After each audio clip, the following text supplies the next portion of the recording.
అధికారుల పనితీరుపై మంత్రి వివేక్ వెంకటస్వామి మండిపడ్డారు. రేషన్ కార్డుల జారీలో అలసత్వం వహిస్తున్నారని మంత్రికి ఫిర్యాదు రావడంతో ఫైర్ అయ్యారు. మంచిర్యాల జిల్లా లంబడిపల్లిలో ఆయన పర్యటించారు.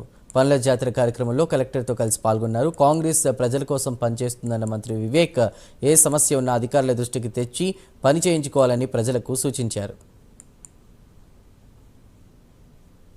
ఒకసారి కలెక్టర్ గారికి మిషన్ భగీరథ వస్తుందా, మంచిగా వస్తుందా, ఏం ప్రాబ్లం లేదు. నువ్వు అంటూ అనుకో, ఇబ్బంది ఉంటే మిషన్ భగీరథలో చెప్పండి.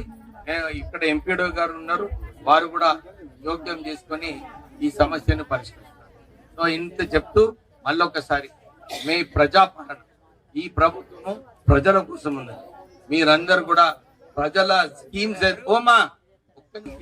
ప్రభుత్వము బీద ప్రజలకు ఏదైతే అవసరాలు ఉన్నాయో ఇవన్నీ కార్యాచరణ తీసుకుంటుంది.